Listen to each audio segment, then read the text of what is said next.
First up is Lauren Hill, Chief Legal Counsel of the Rhode Island Commission for Human Rights.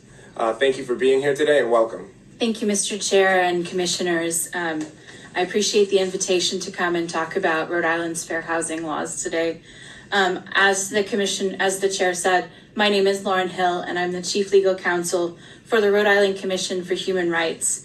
The Commission is the state's enforcement agency for the anti-discrimination laws in the state. Just to give you briefly a bit of an overview about the Commission and its work and the laws that we investigate and enforce, and then I'll talk specifically more about the fair housing laws and specifically about a couple of areas in the fair housing laws that might be of interest to the commissioners. So first of all, the Commission is, as I said, the state agency that investigates and enforces the state's anti-discrimination laws. And we do that across 5 different domains, as you can see: employment, housing, public accommodation, credit, and delivery of services. Delivery of services is a disability-only category, and the rest of them, any protected category that's under the law is investigated under one of those laws. The Commission is an investigative agency, so we don't represent parties. We don't advocate on a particular side. We take the information in and investigate the charges. Any service that the Commission provides to any party is free of charge. The Commission for Human Rights is led by a 7-person commission. And those commissioners, as you can see, there's characteristics that are in the Fair Employment Practices Act that are to guide the commissioners who sit on our commission. Some of those including reflecting the population of the state in terms of diversity, as well as people who have backgrounds in areas that might be germane to what the commission does.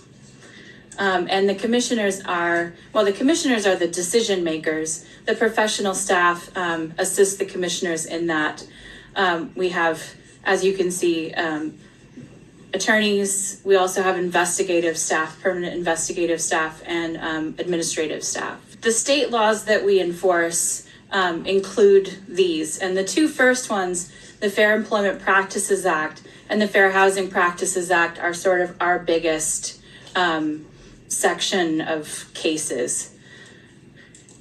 We also investigate the civil rights of people with disabilities, is the other one you see there. And one I want to point out, because it's just a little bit less known, is the HIV/AIDS discrimination statute, which prohibits discrimination in housing, education, employment, and some other domains on the basis of a positive test for HIV or the perception of a positive for HIV. And it also prohibits HIV testing as a condition of employment. And I just draw your attention to that because I think it's maybe a little less known that we investigate and enforce that law as well. In addition to the state laws, the Commission has contracts with the Equal Employment Opportunities Commission and the U.S. Department of Housing and Urban Development, and that we assist them in investigating federal laws. And so under those contracts, our state laws have to be substantially equivalent to the requirements in the federal law. So most of the time, Rhode Island law will track federal law and its interpretations. So for example, Title VII of the Civil Rights Act is the federal employment discrimination statute, and the FEPA, the Fair Employment Practices Act, is very similar to the provisions in that law, as well as the Fair Housing Act, Title VIII of the Civil Rights Act is our state law, the Fair Housing Practices Act, is very similar to that. Just to give you an idea of, what our complaint distribution looks like, the vast majority of the Commission's cases are employment cases. A much smaller percentage is the housing cases. In my opinion, though, I think the housing cases are a little bit heavier of a lift for our investigators than the employment cases, but that's my opinion. So on the left, you can see overall what our case distribution is. So across all of the cases that we investigate, the top the top complaint is that someone is being discriminated against based on disability. And just a couple of other statistics. The commission took in 383 cases total last year, and that's about a 30% increase over the previous year. 79% employment, 14% housing. And if you're saying that's not 100%, it's because the other three credit or public accommodations account for those. On average, about 8% of our cases are probable cause. That's to say that the commissioners determine that there's a basis to believe the discrimination occurred. And about 30% of those cases overall are not probable cause, meaning there's no reason to believe the discrimination occurred. And then another 20% are settled before there's a determination. The commission and our federal partners put a high priority on us negotiating and trying to come to settlement between the parties in lieu of pursuing further litigation. So we make a lot of efforts to settle the cases. In the realm of housing specifically, and that's on the right-hand side, disability is far and away the most common complaint that we see. And I would also say that among those cases, the majority of those cases are related to assistance animals. So emotional support animals and service animals really comprise a lot of those disability cases. And as you can see, the second most common category is source of income. And I'm going to be talking about that a little more specifically in a couple of minutes. This is not a complete list of our categories. It's only the top 5 on the left and 6 on the right. And also, most of the time when people are filing, they're filing on the basis of more than one protected category. So if you're doing the math and saying that's more than 100%, that would be why. So what does the commission do with these charges when we get them? This is an overview of our case process. So essentially, a complainant or potential complainant comes into our office. They can call us. They can send an email, and we often accept attorney drafted charges as well, where someone will just send us the charge on behalf of a client. That case is then assigned to an investigator who will contact both of the parties and request the information needed to conduct a thorough investigation. When the investigator has completed their investigation, they make a recommendation to a commissioner about whether they believe that there's probable cause, that is to say, it's more likely than not that discrimination occurred, or no probable cause, in which case there's no reason to believe that the discrimination occurred as alleged. If there's a finding of no probable cause, the case stops. That's case closed. It is a final determination, so the complainant can appeal that decision in superior court, but I think that's kind of uncommon. If there's a finding of probable cause, so the commissioner finds that there is a reason to believe that discrimination occurred, then the case can go into one of 2 tracks. The complainant or the respondent, that's the opposing party, can either allow the case to go to a hearing at the commission, an administrative hearing in front of one of our commissioners, or they can elect to remove the case to the superior court. And in that case, if they elect to remove the case to the superior court, it closes the proceedings at the commission. One thing that's unique about housing, though, is that we have a civil prosecutor as part of our agreement with HUD. So in an employment case, if it goes to superior court or it goes to a hearing, the commission is done with it aside from the administrative proceedings. In a housing case, if the complainant is not represented, then the civil prosecutor will present their case on behalf of the commission, either at a hearing or in court, which means that we might question witnesses at a commission hearing, or we might file a case in court on behalf of the commission for that complainant. So that's the one major difference to know about housing cases. But as you can see also on the right-hand side, it says at a number of points, case settled, conciliation, other dispositions, because at every step of that case, the investigator or the civil prosecutor or someone else will make every effort to offer mediation services or settlement to the parties. This chart, I think you're getting a handout of because you can't read it off of that, at least I can't. What it shows is which protected categories would correspond to which law.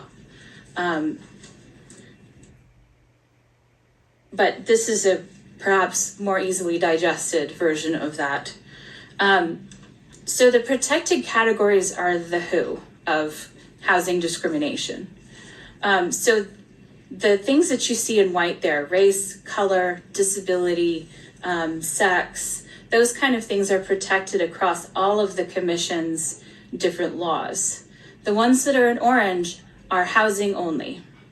So familial status, marital status, military status, and as you can see, lawful source of income.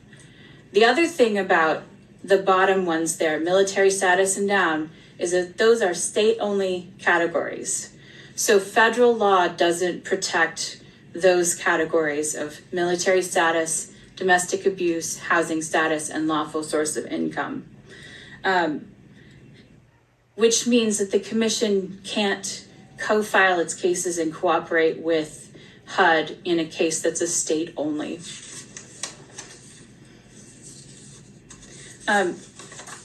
This is the very first section of the Fair Housing Practices Act. And I'm putting it up here just to say one thing about it is it's a giant block of text. And within that, there's 5 or 6 different kinds of prohibited acts, things that a property owner is not supposed to do. But this is pretty hard as a layperson to parse your way through.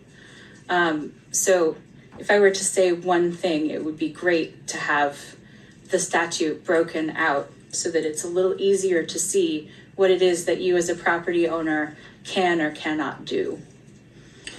So if the protected categories are the who of discrimination, the prohibited acts are the what. And some of these are pretty obvious things that you would think about when you think about discrimination, racial discrimination, a landlord asking you, well, where are your people from? Or I only want people who speak English to live here, or we don't take families with children. That can be things like saying, oh, I'm sorry, we don't have any apartments available, and then renting to the next person who came along instead. And so those, I think, are more of some of the things you might think of as being housing discrimination.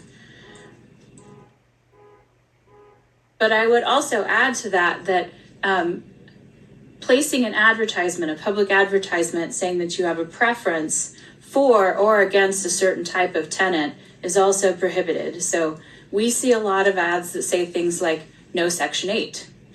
That's prohibited under the Fair Housing Practices Act because lawful source of income is a protected category. 2 of our other big ones are reasonable accommodations and reasonable modifications. And those would be, a modification is typically a change to the physical space. So like if I have a limited mobility and I need a grab bar in my shower, that would be a reasonable modification. An accommodation is a change to a policy that's needed for someone to be accommodated. So for example, if I need to have an assigned parking space directly in front of my unit, then that might be a reasonable accommodation. The Fair Housing Practices Act also has a really robust anti-retaliation provision. So that if a property owner takes an adverse action against someone because they have engaged in an action that's protected under the Fair Housing Practices Act, that is in itself prohibited under the FHPA. So for example, if I filed a charge with the commission and said, my property owner is discriminated against me on the basis of my disability, and then I got an eviction notice, it might lead to a belief that that was retaliatory and could be taken in as a separate charge. Of course, it would be investigated fully like the original charge. But participating in the commission process is also protected. So we've had a couple of cases where there was retaliation against people because they were witnesses in someone else's case. That is also prohibited as being retaliatory.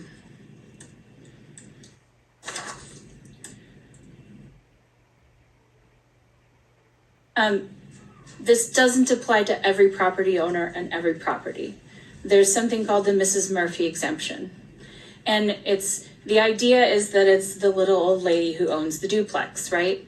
She doesn't necessarily have to have someone living next to her she doesn't necessarily have to have a house full of toddlers next to her. So there's some exceptions to this based on, the size of the unit or the age. Under state law, it's a little more complicated, so I'm not going to get into that, but would be happy to discuss that with anyone offline.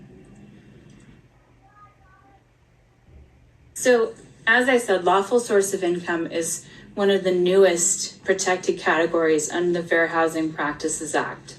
It prohibits someone refusing to rent, inquiring about someone's income, misrepresenting whether a house is available or not based on their lawful source of income. So if someone is, wanting to use the proceeds from their drug sales, that's still not okay. That's not a lawful source of income. But lawful source of income is drafted fairly broadly in the statute.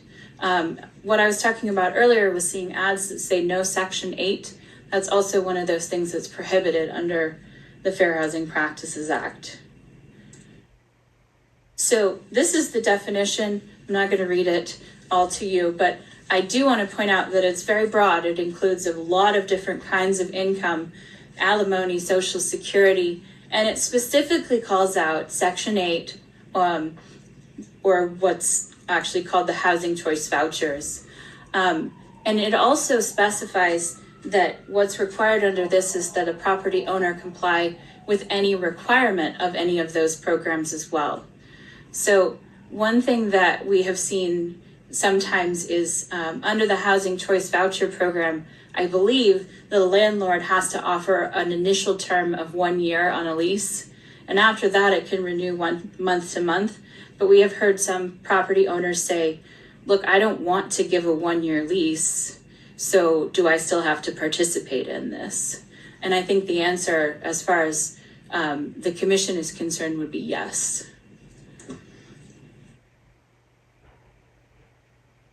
So this is just a few examples of the types of lawful income that would be covered.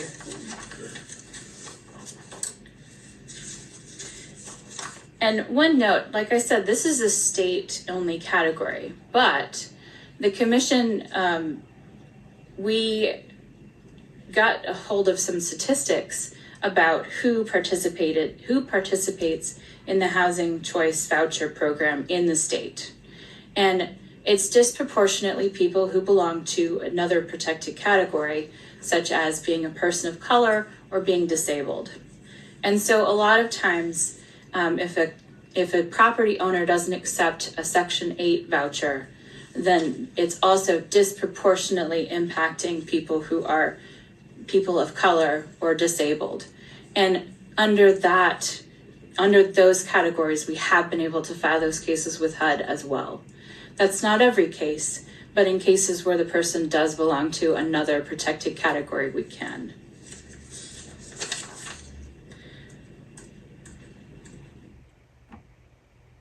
And, because it is so new, there's very little interpreting what these provisions mean yet. Our neighbors in Massachusetts and Connecticut have had some of these provisions longer, and there's some case law interpreting what exactly is considered lawful source of income.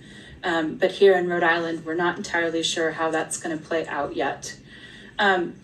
Again, there are some things you might think about as being prohibited under lawful source of income, such as setting different terms, like you can live here, but you can't have full access to the facilities. Or we just don't take, them, or this is not a Section 8 certified property. But there can be some other things that are a little unexpected. So using qualification criteria in screening that might exclude voucher holders. So people who have housing choice vouchers are low income by definition. And so if in the screening process for tenants, they have to provide, say, employment verification or verification that their income is 3 times the rent, that's something that might automatically disqualify voucher holders that on its face appears to be totally fair. It just would disproportionately impact them. Yeah, here are some other things. Credit, references, employment, income history, employment verification, all of those kind of things can be proxies for refusing to accept a Section 8 voucher. And I don't want to attribute any kind of malice to this, that a property owner is looking for ways to avoid taking a Section 8. I don't think that's the case most of the time, but it just may be something that a person may not have considered as disqualifying certain types of tenants.